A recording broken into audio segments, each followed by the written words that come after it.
Hello, I'm Lorianne Lumby, and this is Soul School, and this is Soul Lessons.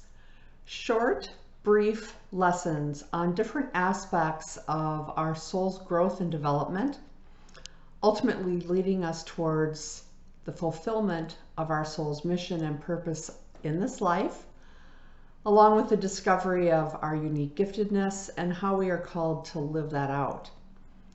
In psychology, that journey might be called the journey towards self-actualization. This week's soul lesson is about grief.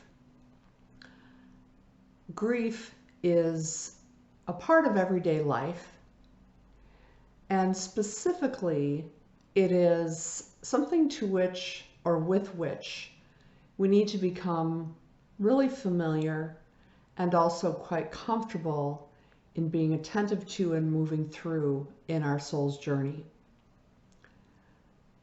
Grief is a gift. The grieving process is a gift. The grieving process allows us to move through the disappointments and the losses of our lives, to find healing and transformation of those losses, and to help us find new life on the other side of that disappointment, that loss, that death, whatever form that loss might have taken. Now, we live in a culture that doesn't know how to do grief at all. Yes, we may be familiar with the works of people like Elizabeth Kubler-Ross and others who have written at length and studied the process of grief. But that alone does not make us familiar with the symptoms of grief when it arises in us. Neither does it give us the opportunity to grasp the full extent of the role that grief plays in our life. Grief is not something that we experience just in the face of death. Of course, we will grieve and mourn the death of a loved one or a friend or the child of a friend. That's an expected kind of grief.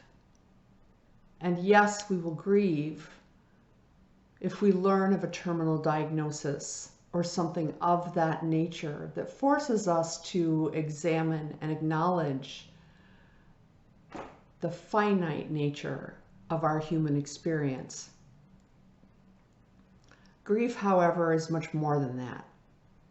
Grief comes forth every single time we experience a change in our lives.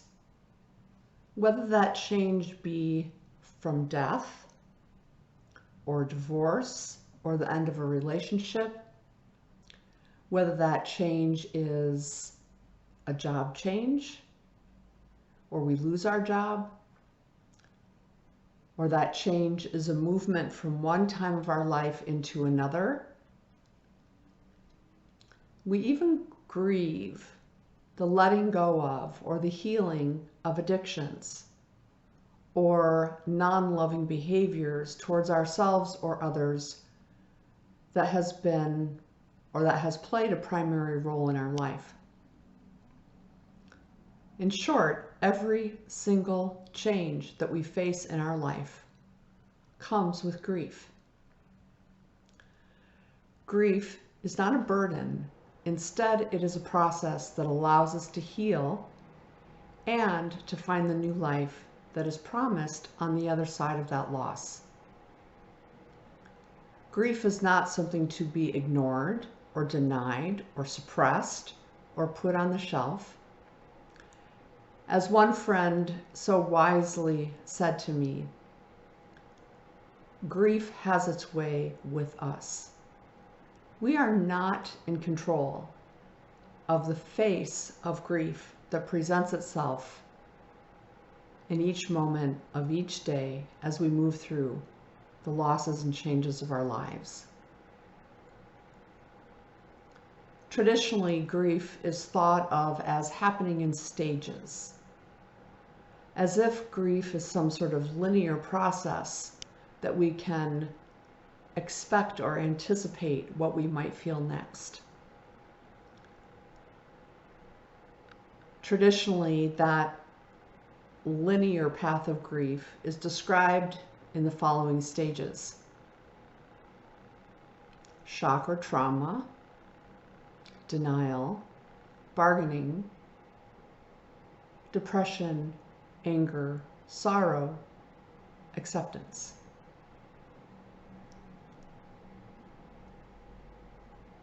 As one who has experienced grief in my own life and who has counseled many through their own life changes, I can say with 100% certainty that grief is not linear, and neither does it progress in the stages as they were just described. Instead, grief shows up to us in whatever face needs to be tended to in that moment. In a single day, we might move from shock, denial, bargaining, depression, anger, sorrow, and any version of those. We might move from denial to rage. We might find ourselves depressed and then come to a place of some form of acceptance. I would also argue that acceptance is not the final stage of grief. With many losses, we will never be fully over it. And perhaps the worst thing someone can say to us when we are moving through the losses and changes in our lives is, get over it and move on. That's not helpful, and neither is it wise wisdom for someone that is in search of healing. What we need when we are grieving, number one, is support and understanding. And in many cases, more so from ourselves than from others. We live in a culture that has cast great expectations on us as to how we should be and how we should live. And this expectation of being productive and defining what success looks like. Grief often stands in the way of our ability to participate in those societal agreements. Instead, we are invited to dive deep into whatever face of grieving is presenting itself. If we wake up in the morning and we are filled with rage, then let's find a way to express that rage, process that rage in a healthy, life-giving way. Rage as a face of grief, I have often found, needs a physical expression. Don't punch a hole in the wall or hit your child. Instead, find a way to move the grief. Go for a run, exercise, punch a pillow, furiously write in your journal, or my favorite anger in the face of grief exercise is swimming noodle therapy.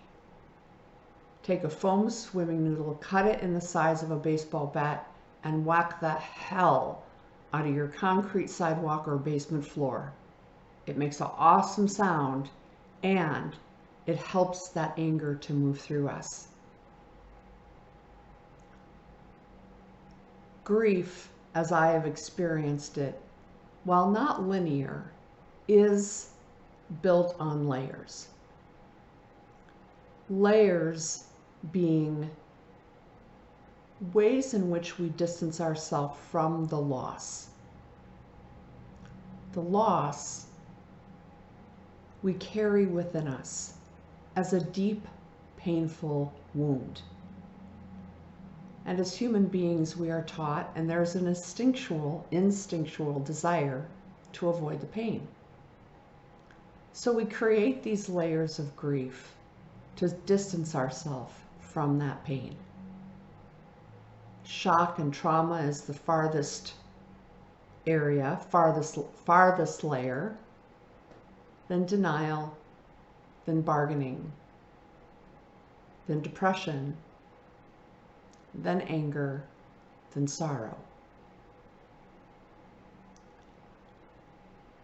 The way in which we can best help ourselves moving through grief is if we can help ourselves move to the layer underneath which we are in the moment. If we are in bargaining, can we allow ourselves to surrender to that immobility of depression? If we find ourselves depressed, can we find a way to access the anger that is hiding beneath that depression? If we're angry, can we engage that anger to the point of tears so that we can give that sorrow that lies beneath the anger a way to be freed and released from our body? The more we are able to touch that sorrow, the more we are healing from that deep loss. Now that is just a very brief lesson on grief. If you find that you are in a state of grieving in your life and you need support, please reach out. Reach out to a grief counselor, therapist, a friend, a support group. And know that I, as a trained spiritual director and one who has much experience in journeying with people through grief, please feel free to reach out to me. And if you want to learn more about what we have to offer at Soul School, please check out our website at www.loriannlumby.com. The link is listed here. And again, my name is Lori Ann Lumby and from Soul School, and this is Soul Lessons. Thank you.